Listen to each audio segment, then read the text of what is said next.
তল্পি তল্পা নিয়ে গুটিয়ে চলেছি। এই নমস্কার বন্ধুরা, কেমন আছো সবাই? আশা করি সকলে খুব ভালো আছো। আর আমাকে চিনতে পারছো তো? অনেকদিন পর চলে এসেছি আর একটা নতুন ভিডিও নিয়ে। চলো, আজকে আমি যে ভিডিওটা দিচ্ছি সেটা আমার বার্থডে সেলিব্রেশনের ভিডিও। অনেক দিন আগেই হয়ে গেছে, তোমরা আমাকে অনেক শুভেচ্ছা জানিয়েছো, তার জন্য অসংখ্য ধন্যবাদ তোমাদেরকে। আমি ভিডিওটা দিতে ভয় পাচ্ছিলাম, কারণ অনেকেই আমাকে রিপ্লাই কমেন্ট করেছে যে আমি বললাম না, খাওয়ালাম না, এই সব জিনিসের ভয়তে।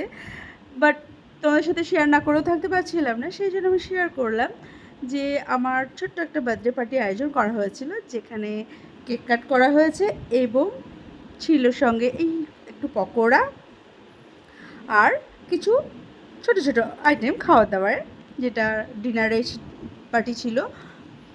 চলো এবার দেখিয়ে দিই তোমাদেরকে।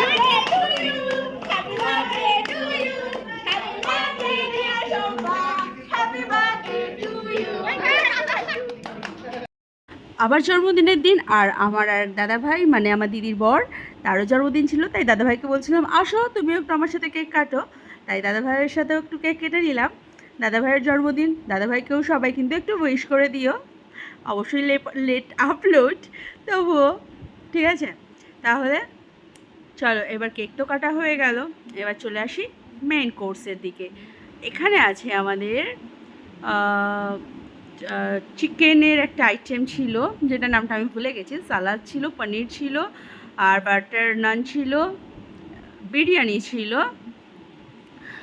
এই সব কিছু এখন খাবো। চলো ট্রাই করি। মুখ দিয়ে তো জল বেরিয়ে আসছে, অনেকক্ষণ ধরে কিছু খাইনি, চলো খেয়ে নিই। অসাধারণ টেস্টি টেস্টি খাবার, তোমাদেরকে খাওয়াতে পারি তাই খুবই দুঃখিত। ভগবানের কাছে প্রার্থনা করো যেন এমন কোনো দিন আসে যেন আমরা সবাই একসাথে বসে এক জায়গায় খাওয়া দাওয়া করতে পারি। তো সবাই ততক্ষণের জন্য ভালো থাকবে, সুস্থ থাকবে আর সাবধানে থাকবে। যদি ভালো লেগে থাকে অবশ্যই আমার পাশে থেকো।